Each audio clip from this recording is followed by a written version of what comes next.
Okay, guys, welcome to Living Extraordinary. This is my, I'm Nikki Milavec, and this is my guest, Wendy. Where are you going? Do you want to go by Wendy Whiteman or? That's my given name. I never changed it. That's what I came in with. That's what I'll go out with. Yes. And so basically we met about 1.5 years ago in Taos, New Mexico at I guess you would call it it was kind of like this cool, it was called a new moon meditation, but what it really was like a conversation about like positive ways to like let's talk about positive aspects in which the world's going to change.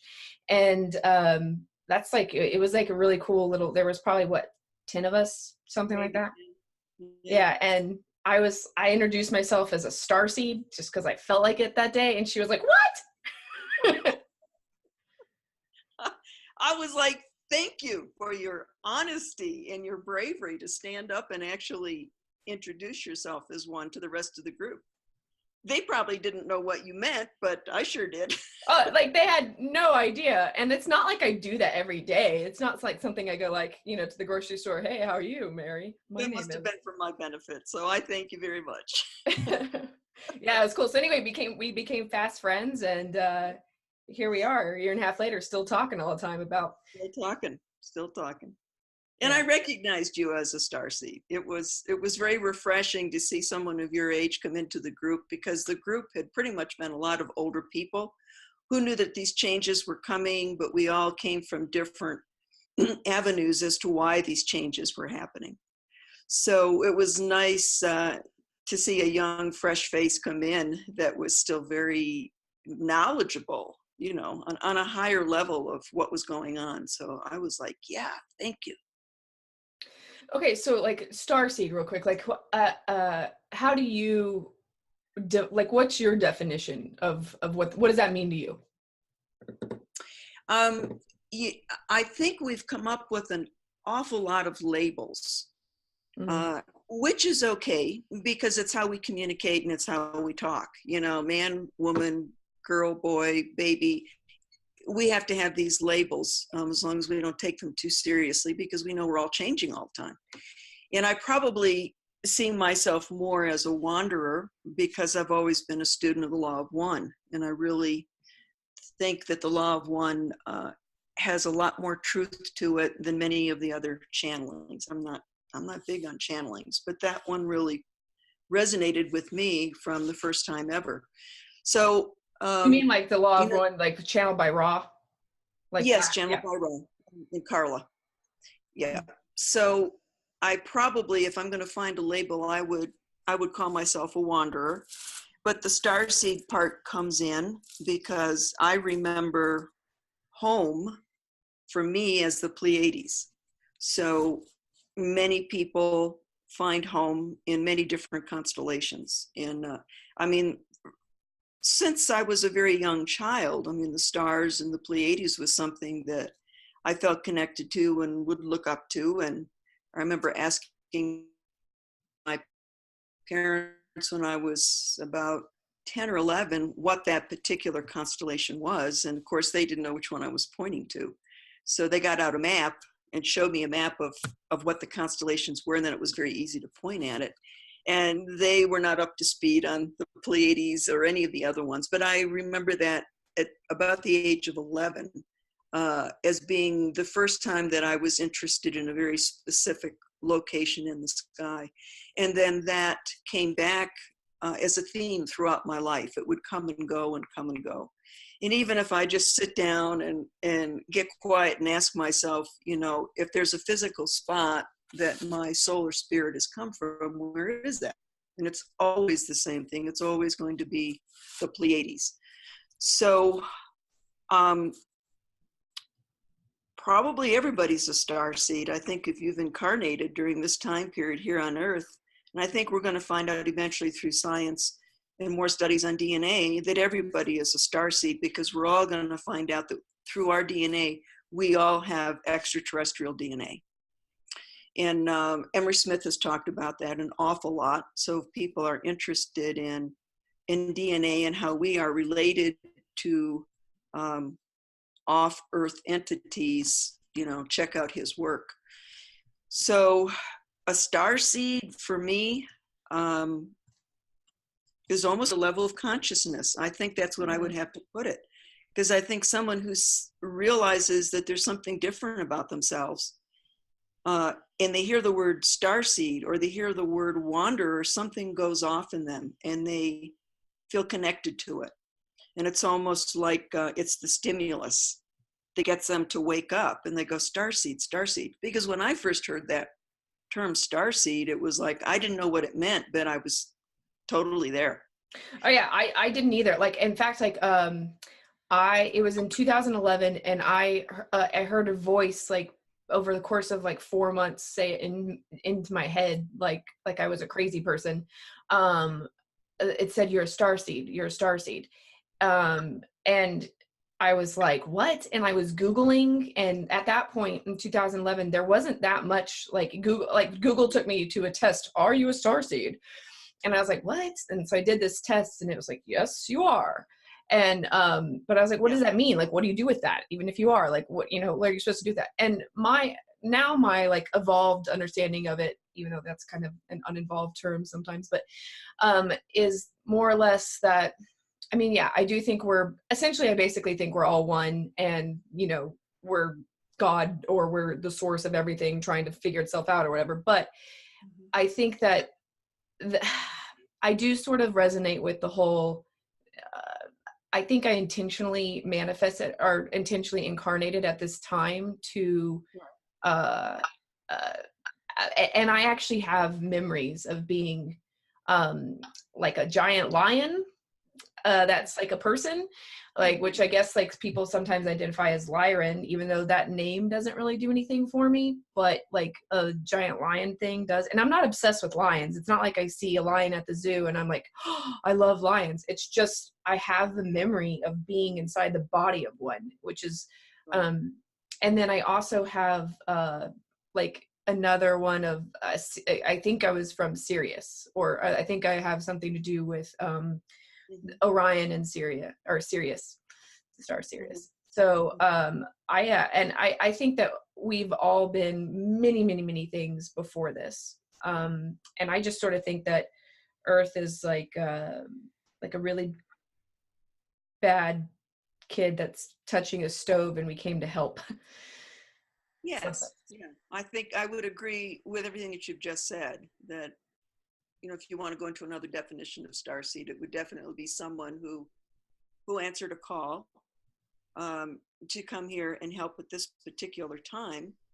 They've probably had choices to go many other places, but this is the one that resonated, or they have a DNA connection to the Earth. So they feel an obligation to come back here and to continue to help the evolution of planet Earth. I can go back to this day when I was 11 years old, because it was probably one of many awakening stimuluses for me, as to remember who I was, because we all come in amnesia. With an amnesia, yeah, not remembering why we're here.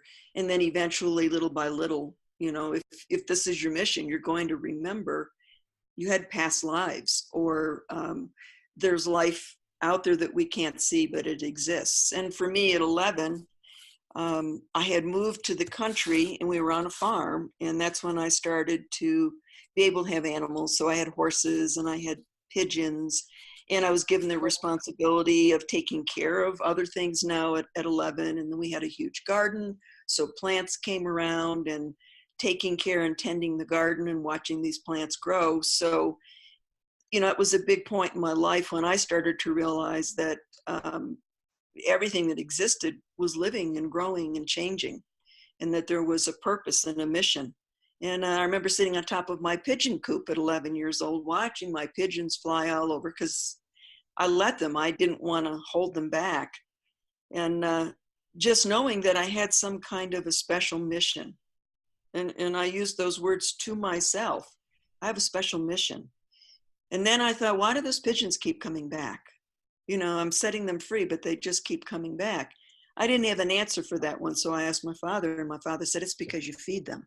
So he was very practical. You know, he says, why Right. would they go anywhere else? You give them food and you give them housing and you give them nesting materials, they're going to keep coming back, you know. So in my interest in extraterrestrial life was at a very early age also. And I had no one to really talk to about that.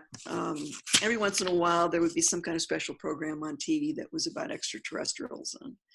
And I remember at one time we watched one of those very first movies. God, it was like back in the 50s. Can't remember the name of it right now. But it was about What, a Twilight landing Zone? that took place.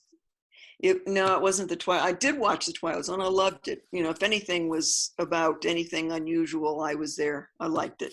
I was not the typical kid. Yeah, me too. I was always a big sci-fi fan, and I was lucky that I was born into a family that was a big sci-fi uh, thing. But I also had the isolation feeling from a very mine was more like I did see my first being that I always remember. I never forgot it. I had a big being come into my room when I was 10 and like comforted me and then like and picked me up and put me in bed and like cooed and stayed with me for the whole night. And I don't actually like remember, it was very dark, so I don't actually remember what it looked like, but I know it had wings and I know it was like big, like 10 feet taller, like almost touched the ceiling of the house. And it was like, and it made a cooing noise, like almost like a bird. So yeah, I don't know. I like some people are like, are you saying you saw a blue avian when you were 10? And I'm like, I don't know exactly what I saw. I just know that at that point it was like my reality was like, okay, so this isn't what we're told this is, and this doesn't match anything that like there was no reference for me. There was nothing for me to talk to anybody about with it, you know. And then I also had this strange ability as a kid where whether it was true or not, it was true to me, and I will still believe now, even as a 36-year-old adult, that it's true, was I had the ability to control the rain. Like I could if it was raining, I could make it rain harder, I could make it stop, I could trace out where I wanted lightning to go, I could call in clouds, I could call in storms. Like it was almost like a form of like how you would call a puppy or something. Like I had like a connection in my brain where I could literally talk to it. And I would tell like my mom this and my siblings, and they're like, you are crazy. But so I learned real early, you know, to shut my mouth, and that like I wasn't gonna really have anybody to bounce that kind of stuff off of. Yeah. Yeah. But you know, now it's great. It's like weird that all of a sudden now it starts coming out where you're kind of like, okay, wait, maybe you actually aren't crazy, because a lot of people are having a lot of really similar experiences. Yeah. Well, I think, you know, I really had my first spiritual awakening that got me on this alternative lifestyle path, I would say probably around 1983. And it very much was connected to Shirley MacLaine's first book, Out on a Limb. And I think that Shirley MacLaine and writing that book probably really was a stimulus for a lot of people to wake up. But when I read that book, it was as if it was giving me permission to go out and really pursue my own life the way I wanted to. Because I saw her as the movie star, an important person, and here she is writing in this book things that most people would take as pretty crazy. You know, she talked about ETs, and she talked about sitting in hot springs in Peru and blue lights and psychic experiences. But she will say that that experience changed her life, and that's why she wrote the book. So after I read that book, it took me to my first New Age bookstore in Richmond, Virginia. And while I was there, I was coming in totally naive to anything that was metaphysical or New Age. I was coming in as a businesswoman and a wife and a mother and a pretty mediocre middle-class life. but that book just did something. So I went to the metaphysical bookstore, and that's when I started meeting all of these people that I adored and loved, and they changed my life. But I'd never take them home to my mom and dad and husband because I would be called loony. Yeah. So I kind of kept that part of my life secret, for a number of years.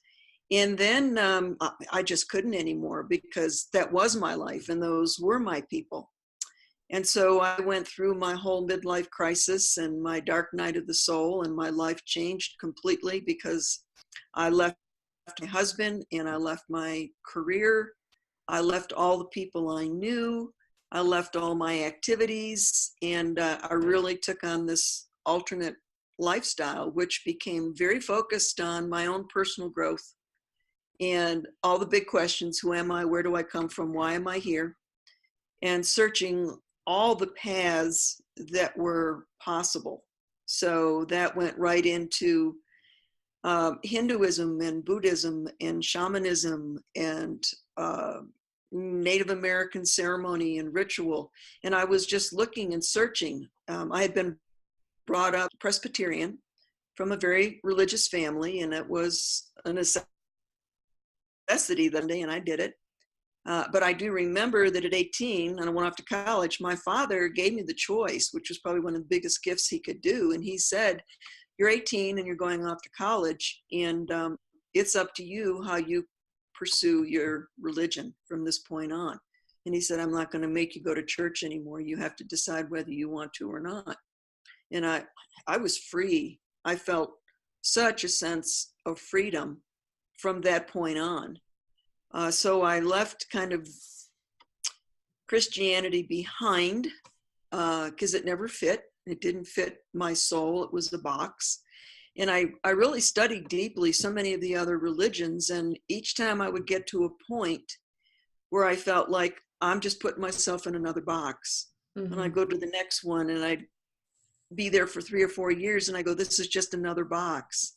And I'm more than this. And I'm bigger than this. And I don't want to be held back by any kind of dogma.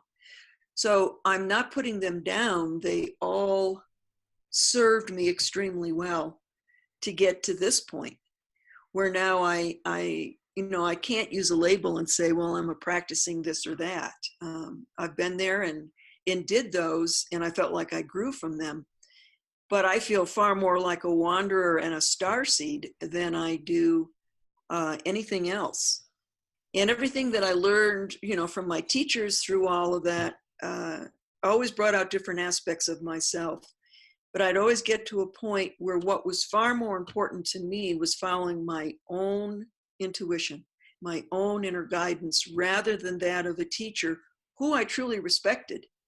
But there was always something within me that said, you've gone as far as you need to go here. It's time for you to move on now. And probably for the last 2 or 3 years, I've moved on now to where the only voice I'm going to listen to is my intuition.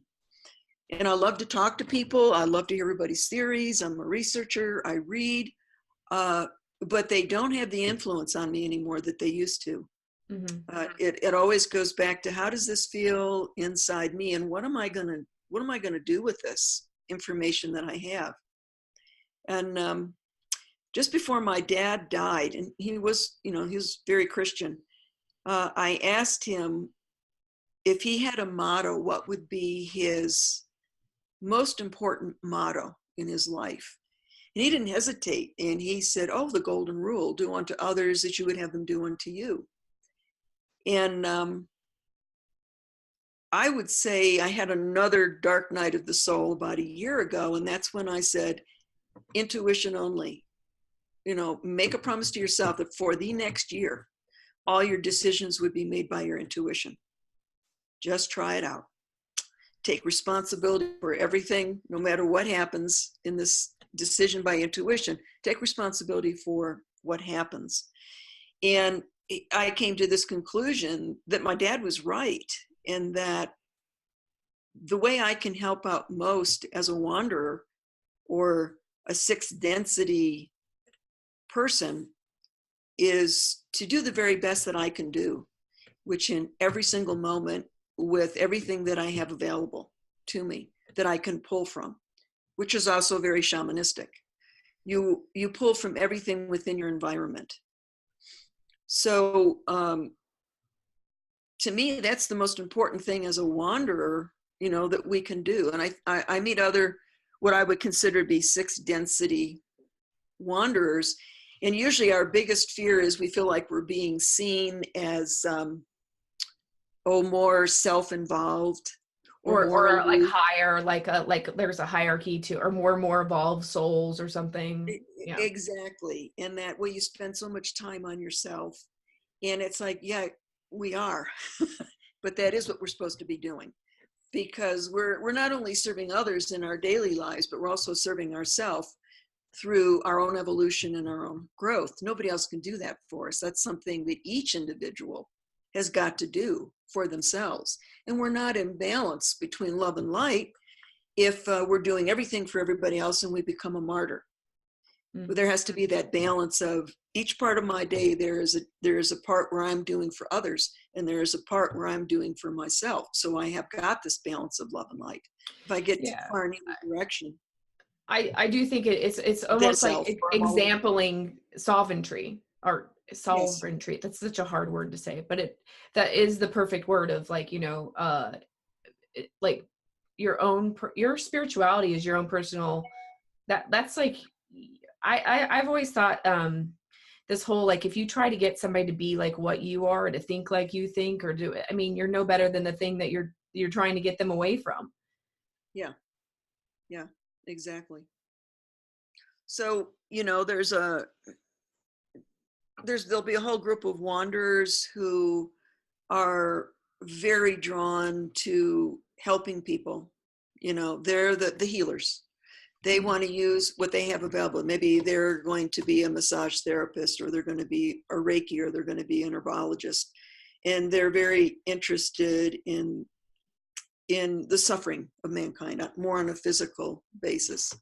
And then I think you've got wanderers who are like myself, where I'm more interested really in, I think my mission as a 6th density is to really bring about disclosure.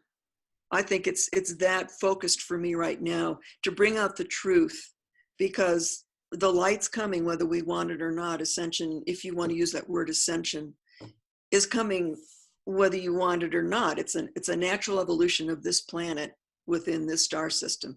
We have to do it. It's the planet's growth, and we just happen to be on the planet at this time. So let's talk about ascension real quick. What's from your what's your what's your thoughts on it, and what's your feeling of what's coming, what's happening? Like, what resonates with you about ascension?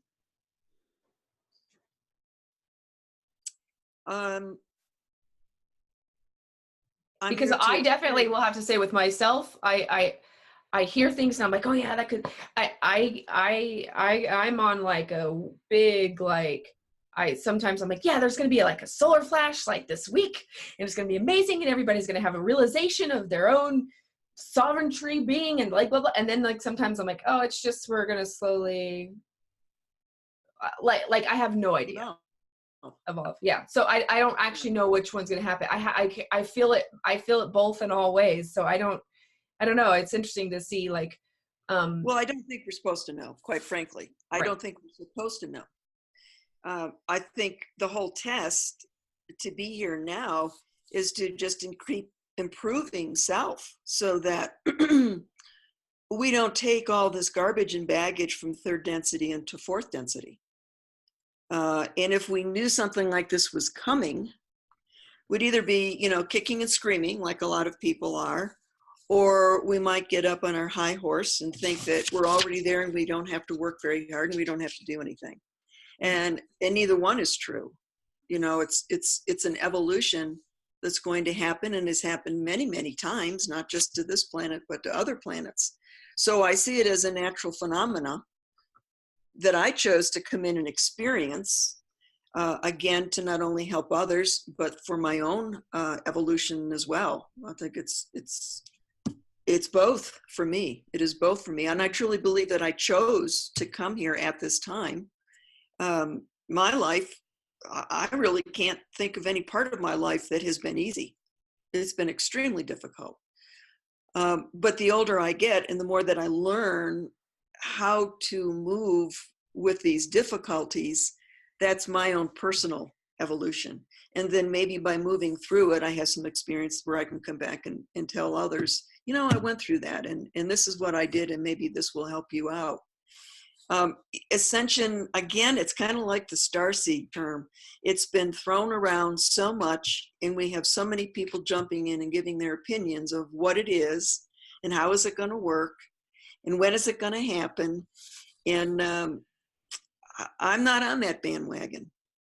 Is it going to happen? Yes, I truly believe in my heart and soul it's going to happen. When? Haven't the faintest idea. I don't think I'm supposed to know, because what I do know is what I said before. What is most important is that I wake up every day and just say, I've got to do the best that I can today with what is available to me to use for others and for myself. You know, and that's my mantra.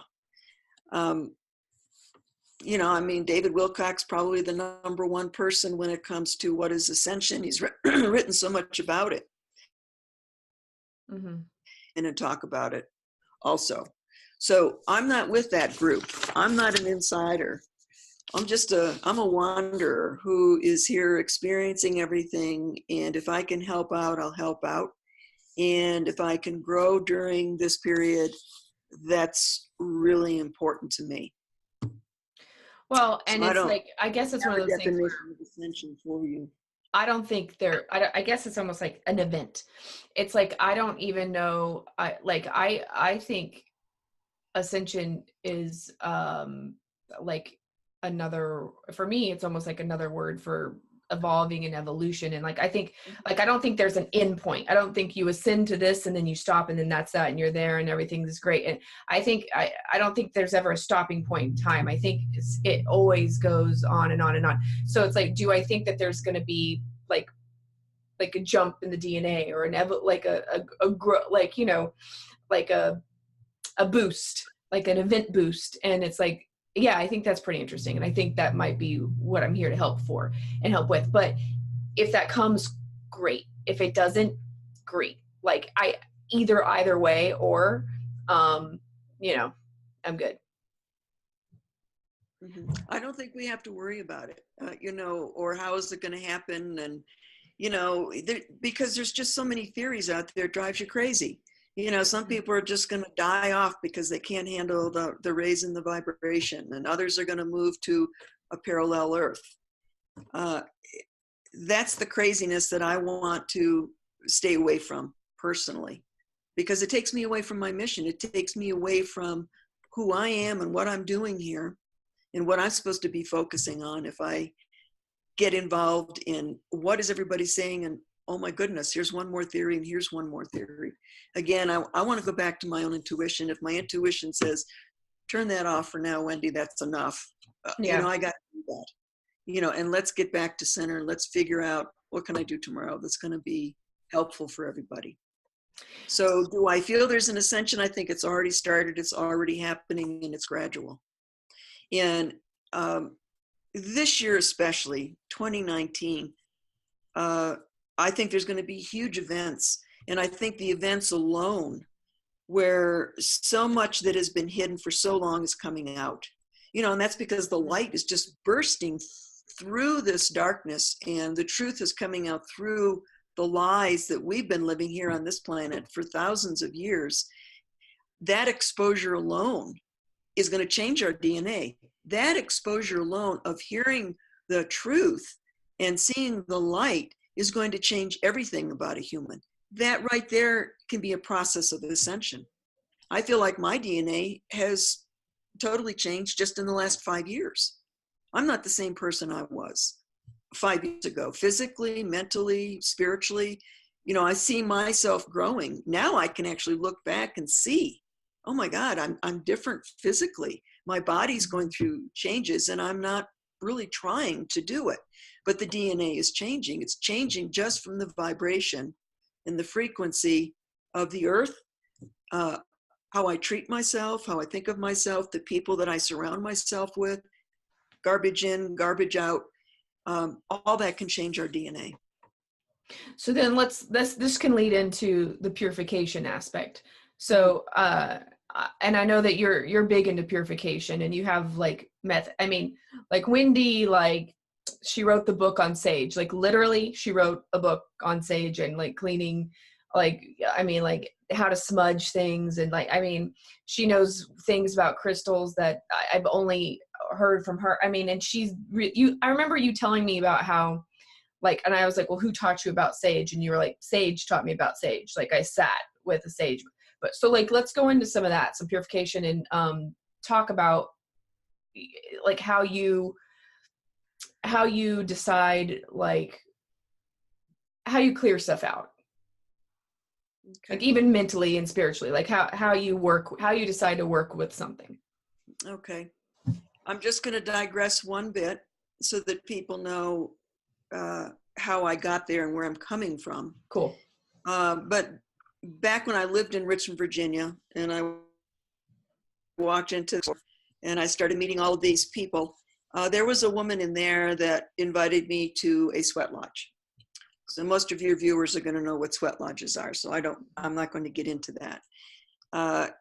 And I went to my first Native American purification lodge, or sweat lodge, that was run by a very traditional Lakota Sioux man. So he was the first person that really talked to me about purification. Up until that point, you know, typical American person isn't talking or concerned about purifying themselves on any level. You know, to them, purifying is taking a good shower or bath. It doesn't have anything to do with mental, emotional, and spiritual purification. So I felt like I had found home because I wasn't getting my answers from Christianity. I then moved into anything that was Native American. So I was very lucky because back in the 80s, when I was going through this, there were a lot of elders that were coming forth and bringing their information out of the native lands and into different areas, and bringing these out and educating people, I think, in a good way about what are our traditions and what do we believe and how do we take care of the earth and why everything is alive. So I learned a lot about that, and it changed my whole life. And I really followed that native path through sweat lodges, vision quests, supporting Sundance. I never Sundanced because I just felt deep within myself as a woman, it wasn't for me. It was not about me, but I would support people. The purification lodges, I really, really got a lot out of those. And it was an entrance for me into non-ordinary worlds, experiencing spirits,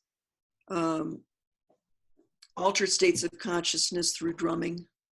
It took me into the Native American church and peyote and how to work with the peyote, which took me to ayahuasca. So I came into it wide open, which is the best way to do it. And yes, you make your mistakes and you fall down and you get back up and you keep moving on. But as a wanderer, that is what you do. You're here to experience. You're brave, you're courageous. It's really not about making a mistake. It's not a mistake. It's another lesson on the path. And that's how I've always looked at things. So that's how I got into it. And then I had teachers from Lakota, Grandma Twyla Nitch from the Seneca Reservation in New York was another one. And then I finally met my main teacher, Elton Thompson, who was a Navajo or a Dene. And at that point, when I met him, I had already really established a relationship with the sage plant because I had met sage through the sweat lodges. And then I realized that there were a lot of different kinds of sages coming in the lodges, depending on the tradition and the leader in the lodge. But my main plant ally became the Artemisia tridentata, which is the sage from New Mexico. And I'm sitting right here now and I'm looking out at thousands of acres of it from my front window. I'm sitting smack dab in the middle of High Mesa Desert. So I've had this plant ally in my life probably since about 1990. And I've established a true relationship with this plant, and that when I really need help, it sounds silly, but I can go to a plant and get the help that I need. And it's only because I took this plant on and the plant took me on. And I have no doubts about it. I have no doubts that somehow I'm communicating to this plant, and this plant is communicating back to me and literally encompasses me and protects me. And I see that as part of my mission as I'm here, and I'm here to purify the world with many other people. I'm not special. I'm here with many other people. And part of the ascension process is heavy duty purification. Because if we're going to move from a lower to a higher density, we can't take our garbage with us. It needs to be resolved. It needs to be purified. It needs to be cleansed, not just from the physical body, but from our mental thoughts, from our heart, from our spirit. I'd say a lot of people on this planet, most of them are heart sick, spirit sick, more so than the physical illness. We've almost come in our incarnations with so many past lifetimes on this planet, or to their dimension, this is polarity. Their dimension is all about duality. Black and yes and some war. Why wouldn't we be so confused and mixed up when one group is telling us war is good and another group is telling us, oh no, it's not good? You've got Christian religion that says do not kill, but you have your government who says at 18 it's okay to go on out and kill in the name of the United States. Somehow my spirit doesn't get that. That is extremely confusing to me. And I think that's where a lot of people are. And a lot of people are waking up and saying, oh, I don't want this polarity anymore. How do we get out of it? We get out of it through the purification. And so you can use lots of things to purify yourself. Your essential oils are good on all levels. Your sages are good on all levels. Your resins, your incenses. The plant world really is here to serve us. And that's why we need to take care of it. It's here to serve mankind. It serves animals. It serves insects. It's a server. So we really need to also protect our environment and to protect the sage. Purifying on a mental level is really important because we have these memories from our past lifetimes. We have our abuses from past lifetimes, abuses from this lifetime, from a lot of people who didn't know better, and those who walk a more black, evil path who do know better, but they choose a black route. They know exactly what they're doing. And then we get abused by them. We come in as, I really truly believe, innocent little souls who then have to live out these karmic obligations as well as new things that are happening to us. So if we want to evolve and we want to move through these dimensions, that's a lot to clean up. It's an awful lot to clean up, which is probably why we have so many incarnations. But eventually I think you get to the point where it's just like, enough is enough. I'm here this time in this lifetime to clean it up. And you'll know that. I think you'll really know that in your own soul and your own spirit, because you change your whole life. I changed everything about my life back in my 30s. And it was all about cleaning up everything that I knew I had to clean up. And then cleaning up stuff that I didn't even know I had to clean up, but it appeared later. And I knew the only way I can help others is to first help myself. A very good shamanic principle, which is clean up your own mess before you try to think that you can clean up others' messes, because you're not really doing it. You might just be the medium through which a spirit comes through, or a medium through which plant medicine comes through. But you still have to be a clean vessel even for that, or your message isn't coming out in a clean manner.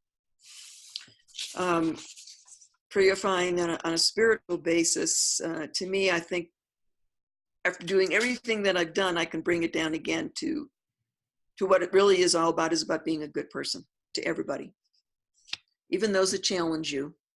If you're not ready for the challenge, just politely exit and go home and think about, why am I not ready for this challenge? There's still something within me that I haven't come to terms with that person, you know. And when you can come to terms with it, you can go back to that person, you know, and clean the mess up and walk away clean, or maybe even as friends, who knows.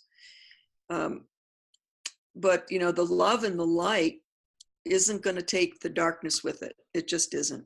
And we don't get to go, I don't think, with a lot of unresolved issues. So yeah, purify. You know, we're through, and we've had many, many different ages that were about purification ages. And they were always before some period of enlightenment or some period of abundance.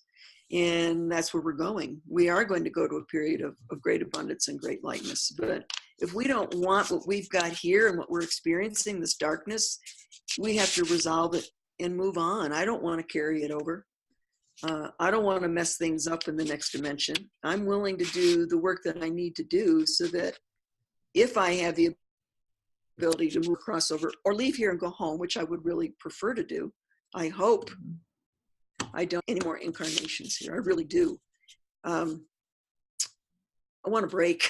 Yeah, I hope this is my last incarnation here as well. Yeah, I want a break. I'm ready. I'm ready for a break. And then, you know, let's look at the other missions that are on the plate.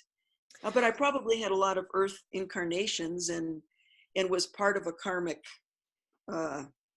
mess down here. So it's also another reason for coming back is, you know, you think in this lifetime, maybe you didn't do anything, but what about the past lifetimes? Because you were a good guy and a bad guy and a good girl and a bad girl. And you created the mess that we're actually now. Everybody that is alive now has been part of the mess that we are now beginning to experience. We can't sit here and blame our parents and grandparents and people from Europe or Asia. We're all involved in it. We've all created, and now we get to enjoy the mess that we made. It's part of our evolution, and we're gonna go on. It's funny because that kind of like reminds me of, okay, I remember how I told you like maybe a month ago how I was driving, I was like driving down the street in my car, and I sort of like all of a sudden it was as if there was like trace paper in front of my eyes, but I could still focus on the road, and I still wasn't going to get in a car wreck or anything, but it's almost as if my third eye opened or something. And I kind of just like knew that I needed to start rebuilding stuff. So I would like take a street lamp and I would like put it down to its base, like put the aluminum and the metal down into like little beads of metal, and the wire and the copper and the whatever, the glass, I just took everything back to its, and I just started like deconstructing everything, like the concrete around me, the signs, the houses, everything. Well, I thought that was kind of weird, and I didn't really understand like what it was. And then last week when I was on the plane, I was looking out the window, and it was kind of like that same voice that told me I was a starseed. It was like my own inner thought voice, but it was very clearly like not me thinking it. It was being told to me, and it was like, you're of the builder race, build it. And I was like, what does that mean? And it said, rebuild it, build it better this time. And I was like, okay. And then so I was flying over LA, and it was just like a giant concrete jungle. So I just like basically like this only lasted like maybe a minute and a half this time, like very, very short time. But I just started just like, all of a sudden it was almost like I could visualize, and I just like made it into like reforested the whole thing, and like took like out like everything and just was reforcing the thing. And then all of a sudden I got interrupted and I couldn't get it back. I couldn't figure out how to do it. But it's, I resonate with that whole like, well, maybe we did create this mess at some part. And there's no doubt about that. We were part of it. You know, I think if we think that we came here pure from another star system or another dimension, and we didn't have anything to do with it down here, and we're here to come in and help, that's all ego. For me, that is all ego. I think I'm here because first of all, I need to be, and I wanted to come in, but also because I'm experiencing what I may have created thousands of lifetimes. And now I have the experience and the knowledge and the evolution to know I can do a whole lot better, because this is not the earth that I want to live on. It's not the earth I want children to live on. It just isn't. It's time to purify, and Earth's purified many times, and many times in very drastic ways. The whole polar shift, where everything is just wiped out, and it takes 1,000,000 years to clean it up and start all over again. But I don't think we have to do that, because the technology to do that is here. It's simply not being brought out by a group of very dark souls who control it. And I think, if we can clean up the dark souls that are holding back so much technology that could be truly helping the masses, the earth, the animals, the plants, we won't have to go through that drastic change. I just hope that we can do that. I hope that it comes out soon, that more and more of this technology will come out that will help us, so that we don't keep suffering. Well, and I do think it's important to, when new technologies come out, jump on that bandwagon. You be the change you want to see. You actually participate in making it better, like physically with your hands, like participate in that. I think I don't know, like I've been researching a bunch of plastic recycling things for a while. And I mean, I definitely think within the next year or two, I'm going to be actively involved in that. Like that first, I have an environmental streak in me where I definitely want to clean Gaia, or the actual earth. Right. And that's part of the purification again, right there. Yeah. Is that you're part of a new group of Starseeds coming in on the planet, who are coming in with that new vision of a new earth that's a clean earth. If the environment is clean, we're clean. If we're clean on the inside, we're clean on the outside. If our thoughts are not good, we manifest that on the outside. Everything is so inextricably connected, that we don't see so much of what's going on or what we've created. Now at my age, I can look back and see maybe a decision I made back at 25, 26, 27, that absolutely at that time I wouldn't think would have done anything or changed anything. I was just very much impulsive in the moment, young. And now I look back and I go, that one decision changed my whole life, either for the good or the bad. So, everything that we do, every intention, every thought, every action has its consequences. And people don't understand that quite often, but it does. It does. So give us a tip, on a thing we can do with sage, for instance.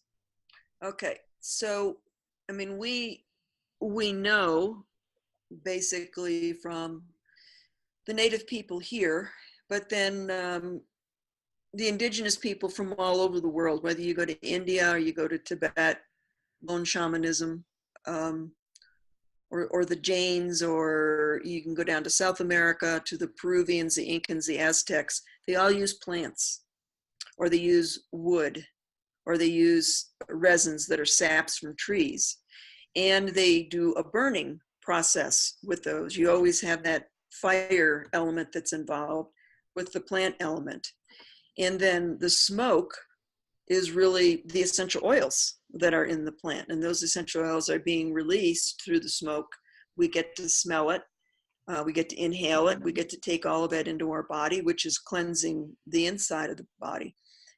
But the vibration of the area changes very quickly when we start burning these plants that we know have been used for thousands of years as purifiers. So even though it seems like it's such a small little thing, because so many times I have people, they go, oh, what do you mean? You just burn this plant and everything changes immediately? And it was like, oh no, it's not that easy. It's a starting point. It's a point in which you have made an intention that you want to change something.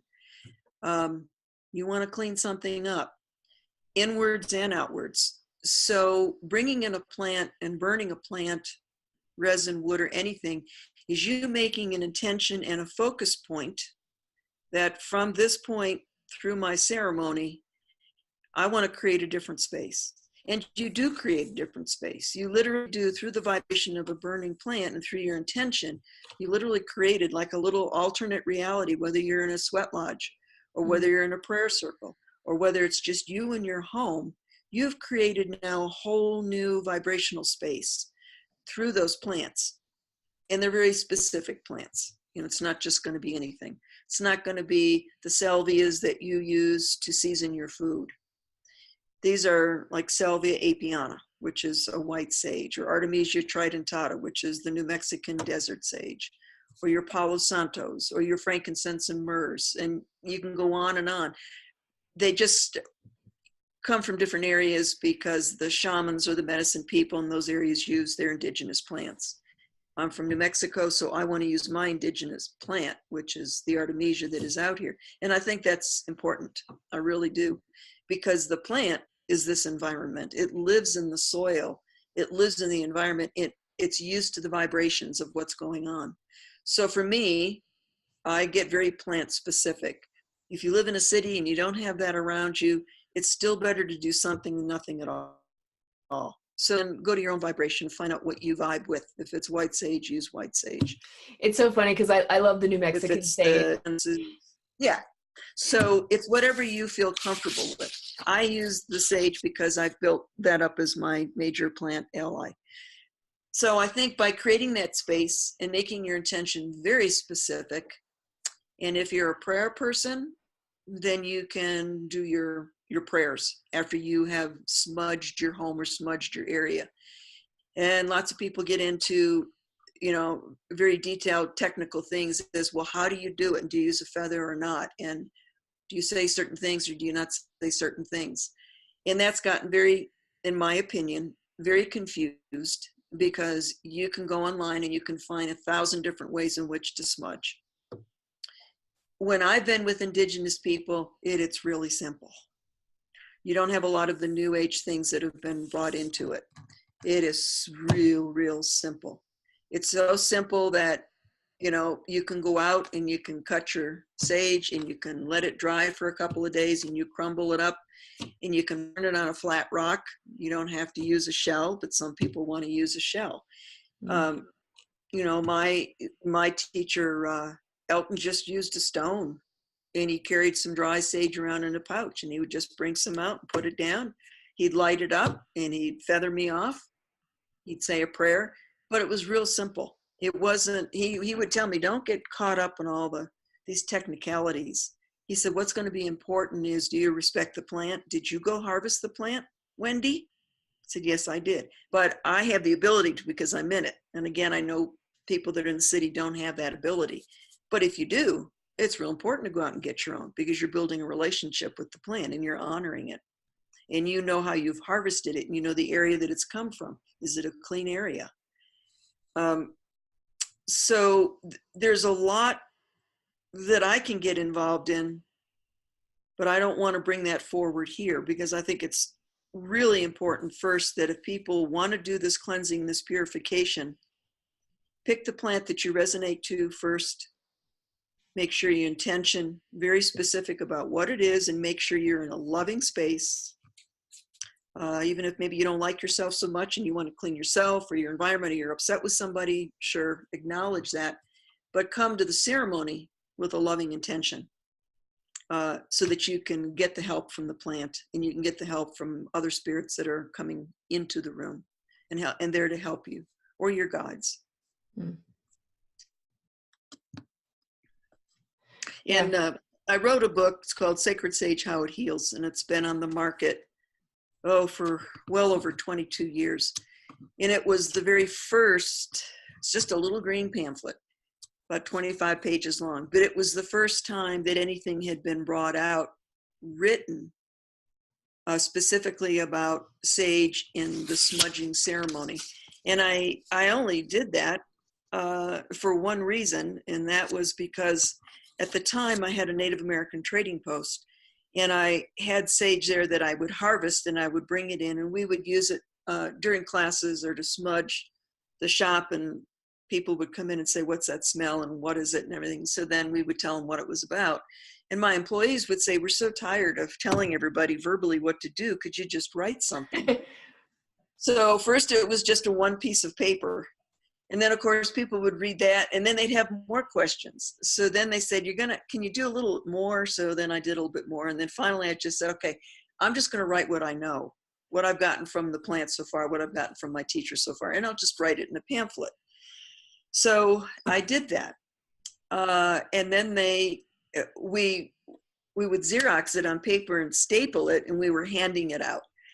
So then once again, it kept evolving, and finally they said, you should just make this into a book.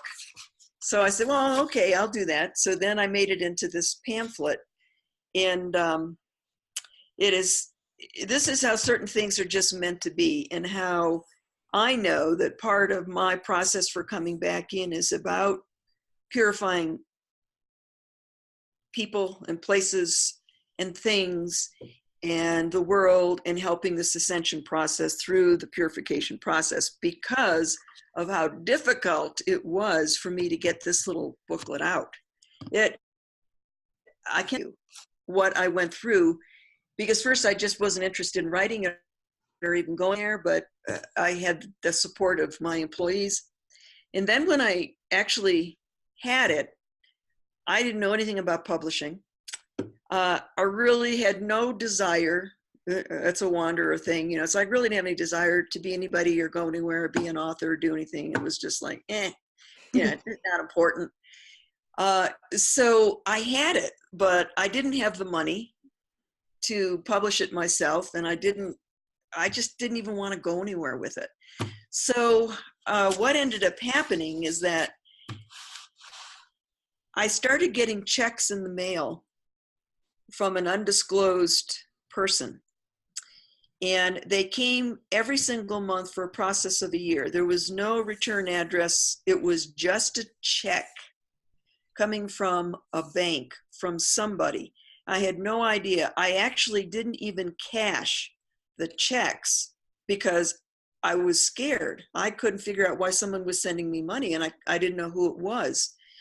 So eventually what ended up happening is one day there was a return address on the envelope, and I went to that return address and I knocked on the door, and I said, I'm getting checks from this place, who lives here? And it was down on the college campus in Virginia, down in Richmond, Virginia. And somebody said, oh, this is like a group house for all students at the university. And I said, well, can you tell me who lives here? So they gave me the names, and one name stuck out. And that name was from a young man. I'm not going to say the name because he was a young kid, had literally broken into my jewelry store or my trading post, retail store, and stolen from me. And they apparently, at some point in time, I called the police, they came, they did a report, got this guy, and identified some of the things that he had as coming from me, but they never told me. The Richmond police never came back to me to return my goods or even tell me that they had found this kid. But what they did is they made this kid go to a certain program because it was his first offense, and part of the program was he had to repay me. So that's what was coming back. The money coming back, wow, to what he had stolen from me, which was exactly what I needed to do my first printing of Sacred Sage, How It Heals. So when I came back and I was telling my employees and story, you're not going to believe this, now I know where these checks are coming from. They were like, wow, that must be karma, man. Yeah, talk about purifying, There was a whole purification process going on before the book even, went out. So right away, I ran down to a printing company and I said, this is what I want to do. And they said, great, but first you got to get this, set up in a certain way. So go back and find somebody who knows how to put this together on the computer. Computers were new, and I was like, what? Where do I go? Went back to the university, and they said, oh yeah, we got a lot of computer kids here. It's can 8 o'clock. Get this all set up for you, and then you just take it and give it to the printing company. So I just self-published and self-printed, and I took all that money and put it into, I think I was able to publish like about 5,000 of those little pamphlets. And then I had no idea how to get rid of them. None. But I just kept doing this. It was like something just kept pushing me forward. So then I went back over to the New Age bookshop, and I asked them, I said, does anybody over here know how I get a book distributed? How do I said, it's published, but I don't know how to get it out in the world. And they said, oh yeah, there's like book distributors. So they gave me the names of book distributors. So the first one that I went to, which is one of the largest, a woman wrote me a letter back, and she said, I absolutely will not carry this. And she said, only Native American people should be talking about herbs, and only Native American people should be writing about this topic. So me being who I am and who my soul is, I was like, wow, where does she come up with that? I mean, everybody right. Needs plants, vegetables, fruits. Everybody on planet Earth uses these. It doesn't belong to anybody. It's not owned by anybody. I respect the tradition, but this is not resonating to me. So it didn't get distributed. A year later, I sent it back in. Same letter came back again. Another year later, I sent it back in. 3 years. I kept getting inward pushed, keep trying. But it's like it was too soon. People didn't get sage. They didn't know what to do with it. It was like, even if I had gotten it out there, it wouldn't have made an impact because the time wasn't right. I was ahead of myself. The fourth time I sent it in, it wasn't that woman. And what ended up was that she was just a buyer for a certain department that they had put my book in. And so she, as the buyer, as an individual person, was saying, I won't carry it. And she had the ability to do that. So then I got a letter directly from the distribution company. They said, we've always wanted to carry this book. So, send us 100 volumes and we'll see what we can do with it. So that's literally how this book got out on the market. And then I won a couple awards for it. COVR awards at some of the distribution get-togethers, and it took off, and it became it was on the bestseller list, 10 top sellers, for at least 10 or 15 years, and it's still widely bought and widely sold. Yeah, I've seen it at like when I was in Wyoming, just at some rock shop or jewelry shop. I remember like taking a picture and going like, Wendy, I see your book here. I saw it at I saw it at Mesa Verde's gift shop. Yes, you're absolutely right. Yeah, and that comes from, it's called Western National Park Association. So it's a group that buy books for different national parks and put them in the bookstores. So it's a very interesting saga. I mean, that happened way back in the 80s. And so here it is, 2019, and I'm selling more than I ever had before. So, was I supposed to do that? Absolutely. Was it easy? Absolutely not. I'm sure many people would have given up long before I did, but it was always an inner push that just made me keep going out, and I had no attachment to what was going to happen. I was shocked when I got a letter and they said, okay, yeah, we want it, we'll take it. I was like, what? You're like, what? Okay. So it was definitely part of my mission. Very, very cool. And what about what I want you to write one on crystals, because like that's another convoluted subject that has the literature on that is very just, there's nothing cohesive about it. No. And it's, that's what happens in a cusp period. When the old is not working anymore and the new is struggling to come in, we get that. We get the old people wanting to hang on to what they've got and the new people trying to bring this information in. And so everything gets convoluted, and we're living in a very convoluted time period right now. We say that on our own lives and the lives of everybody else. So we just have to know that that's going to happen. And it's okay. It's all part of the natural evolution and cleansing process. And what that does, what the convolution does really is it pushes you into learning about discernment in your life, in making very discerning decisions and not making any decision quickly. Anytime I have to make a really important decision, I go by my 24-hour rule. I'm not going to, even if I want to say yes or no right away, I simply won't do it anymore. I'm going to give it 24 hours to really cook so that I'm very sure and my discernment is not changing. My mind isn't changing. It's like, I knew it 24 hours ago. I know it now. So now I can make my decision. But discernment's a big word in my life right now about, how we make our decisions and how we go about our daily life. That's probably a very good rule, because I know from my own self, like 24 hours can do a big flip for me. I mean, yeah. It really can. It really can. Because sometimes, you're so glad you didn't say what you were going to say within that 24-hour period. What did you ask me? I don't know if I answered. I was just saying, like, I want you to write the book on crystals, like. Oh, about the crystals. Yeah.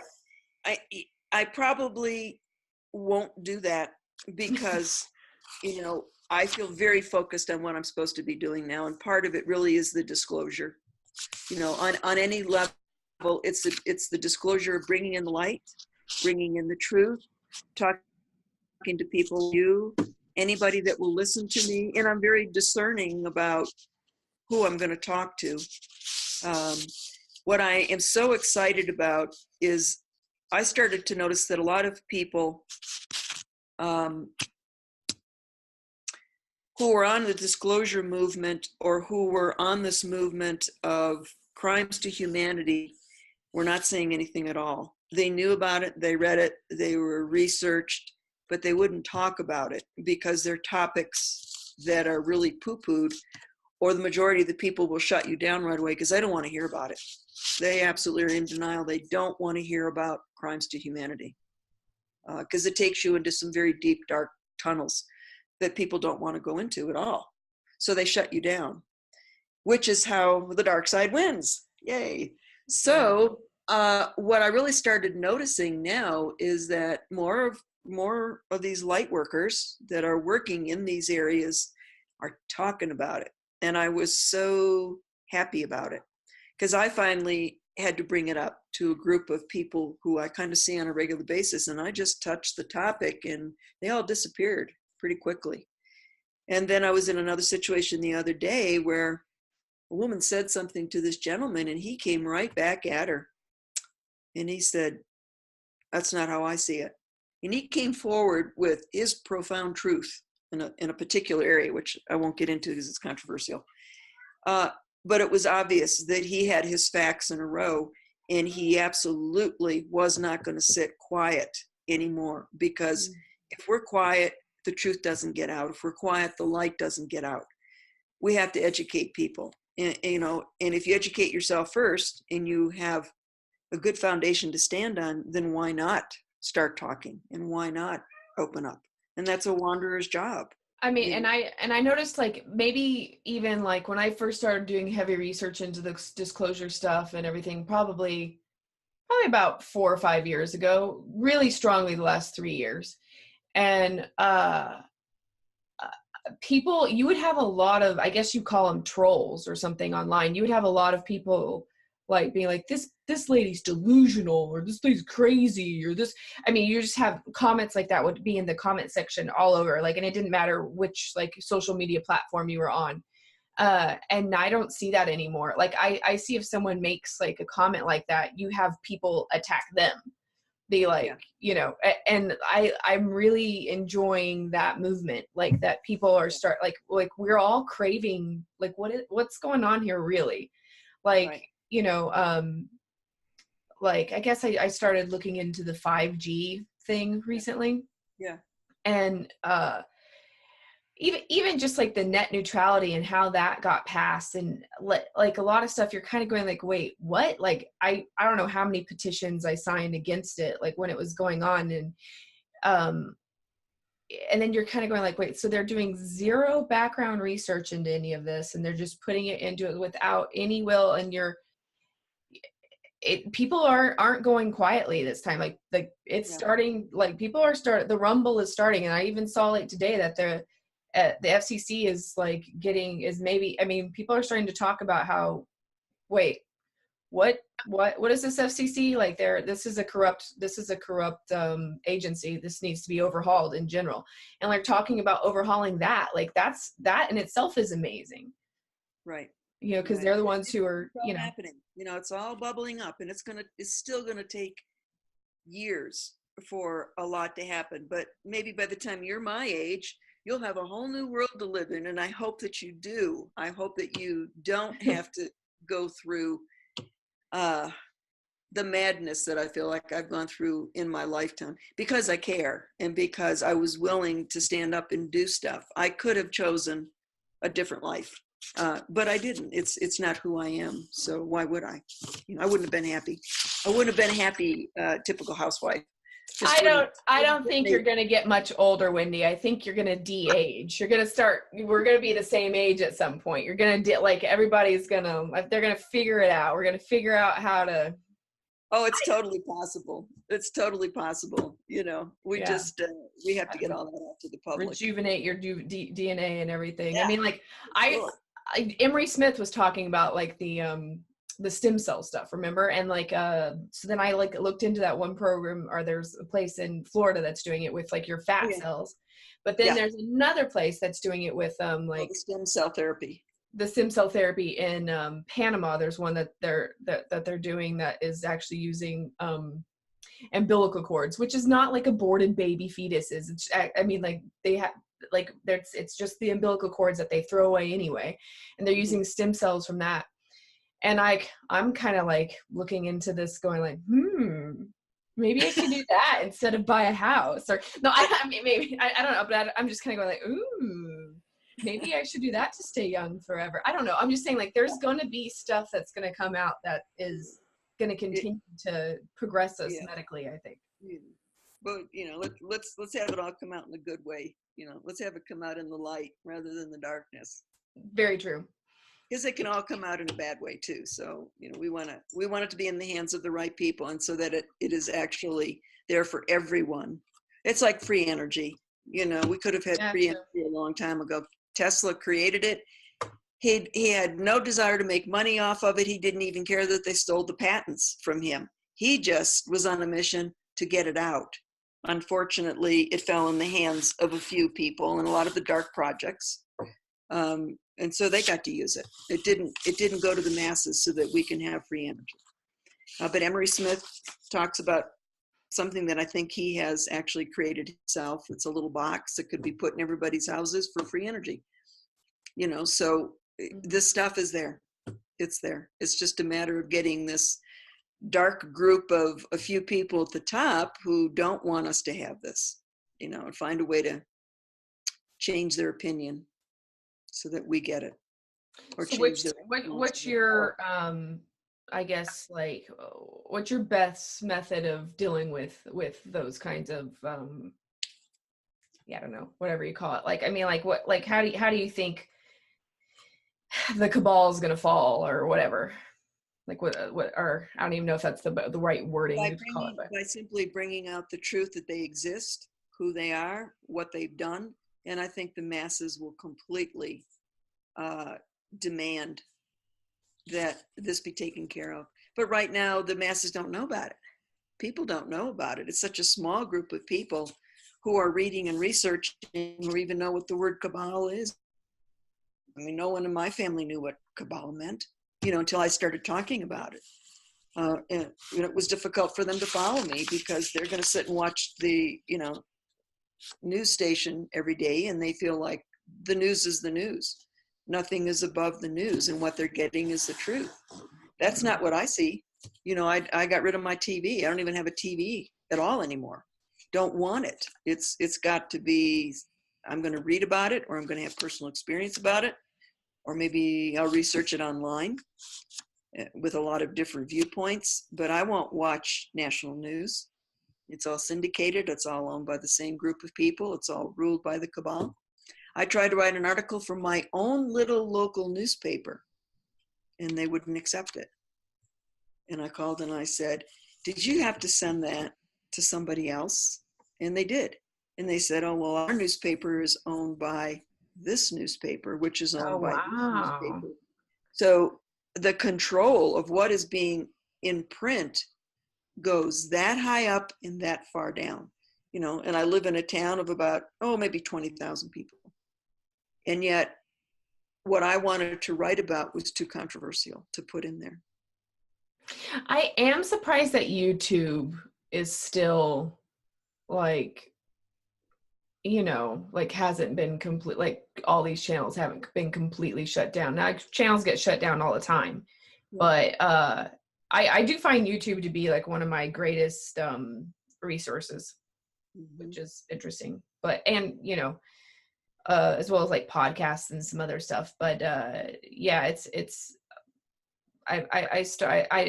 much more like individual like blogs and videos and things like that than it is like I haven't read mainstream news in 3 years, like maybe even 3.5 now at this point. And it makes you so much happier, by the way. Oh, it truly does. I feel like that was part of my mental purification and my mental cleansing was to get rid of the TV. And I thought, you know, there's an urgency that I think a lot of starseeds and wanderers feel right from the time they're born, that there's an urgency that they don't have a lot of time to go off. You know, I got to do this. This is my mission. I only have so many years in this lifetime to get it done. And I've always had that urgency. And it was like, if I have this TV here and I'm spending hours just on it for enjoyment, or I think that I'm on it to relax and clear my head, and it's like, oh my God, I'm just being programmed. I'm just being programmed. So I thought to clear myself mentally and to get this electric box out of my house, I got rid of it. And I thought it would be hard, and it wasn't at all. It wasn't at all. I filled my time up with reading what I wanted to read and being selective about, you know. Oh yeah, I mean, like I definitely, I haven't had a TV since, well, I've never owned one personally. I've only ever like, you know, like the big one in the house I'm in or whatever. But like I guess like I watched a ton of TV as a kid, and then when I turned the 9th grade, like they took cable away from us, and I was like, well, if they took cable away, then there's nothing to watch. I'm not watching TV at all, Mom. I'm just gonna boycott it. And then she's like, okay, well, the joke's on you then. And yeah, and I just never got back into it. So I mean, for me, fun is researching on my computer. Like, yeah.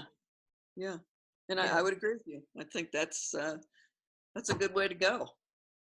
And I like movies sometimes, but then they get to be the same formula. Everything seems to be the same storyline. And I mean, from what I see on TV, it's like our society is fascinated with forensics and death of like, you know, I mean, it's in a way that's, these crime shows, and not, you're kind of going like, how many like you've done more shows and there's been murders about these things, you know, and then like, or there's like lawyer or doctor shows. It's like, I don't care about like these fake lawyer sitcoms or these like fake doctor dramas or these like CSI type.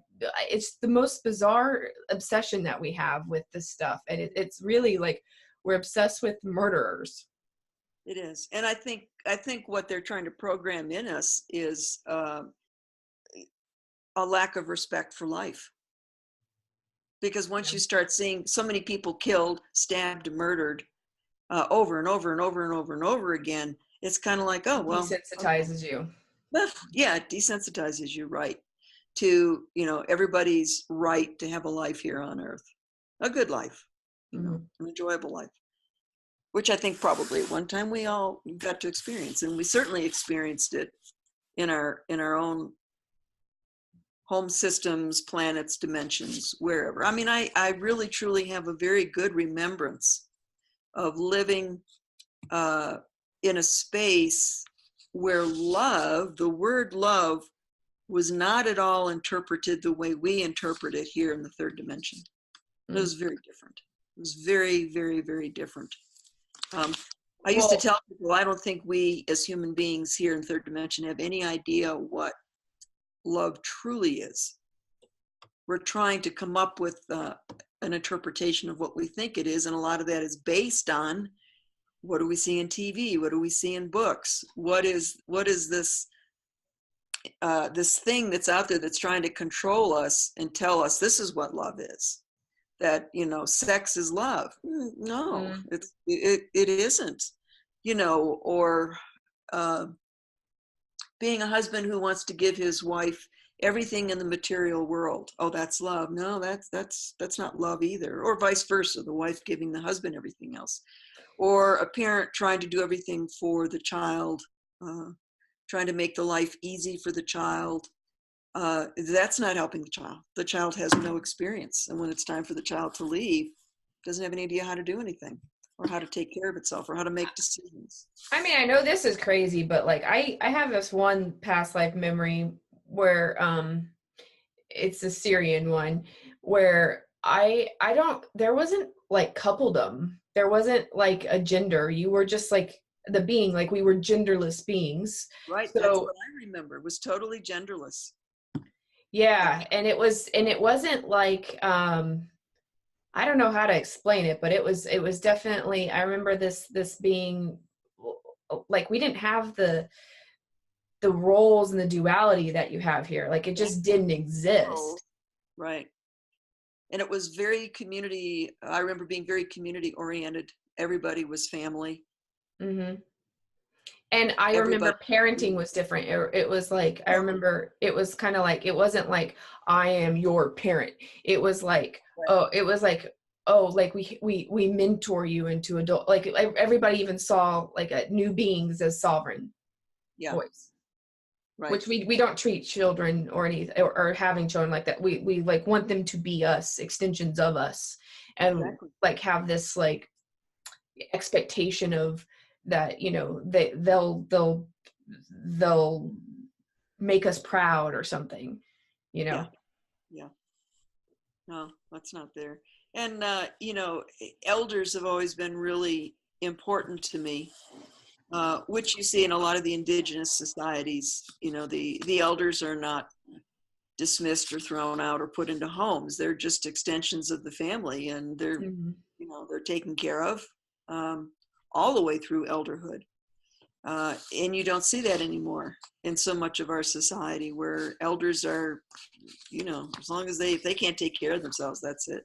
Family and kids. Oh, I mean, the way our society is currently, it's just broken. It's so clinical. It's just like, you know, you live in your isolated little box and you drive in your isolated little Faraday cage on your way to your isolated little place where you're all crammed in together like rats in a cage, and you don't look at each other. And then you do this for, you know, 50 years until you can retire and go on 3 vacations and then go into an old folks home where you can be isolated in your own little room and somebody can be paid to change your diaper.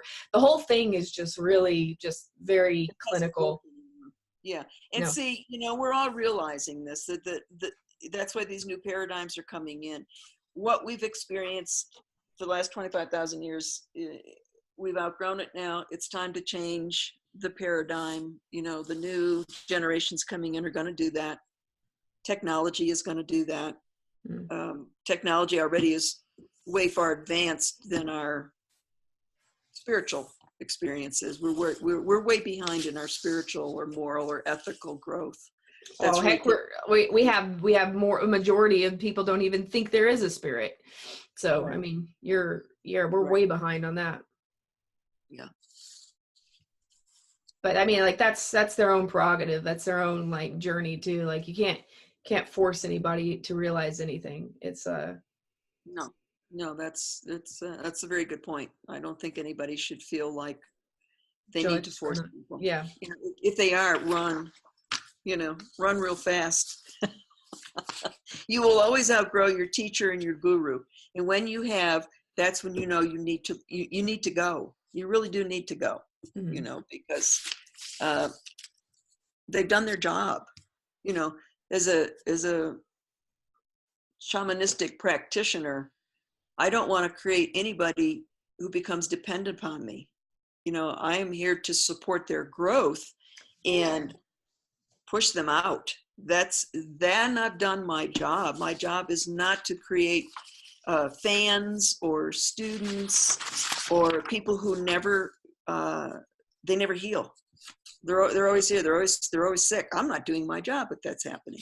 I should be thrown out of the tribe if I continuously have to work with somebody. I'm obviously not doing my job.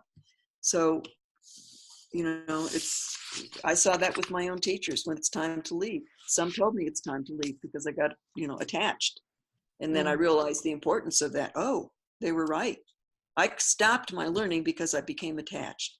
So then it's time to go.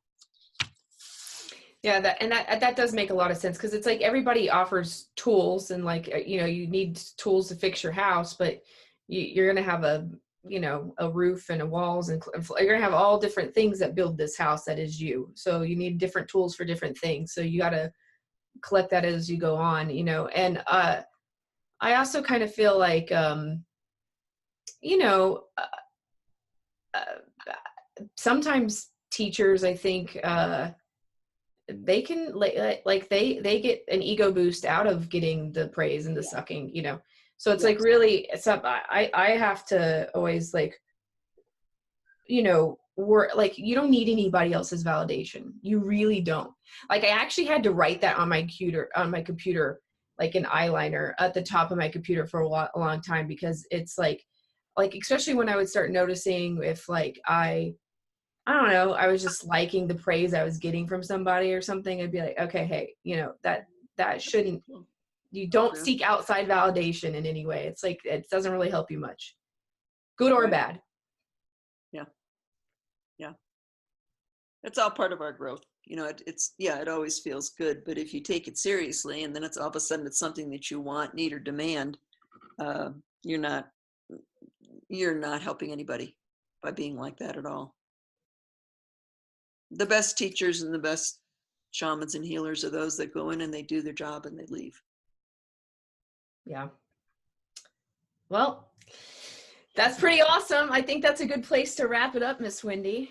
Okay, thank you very much. Thoroughly enjoyed seeing you again and talking with you. Me too. So yeah, you guys, like, subscribe, push that little bell button, all that stuff, and yeah, cool. All right, later. Bye. Bye.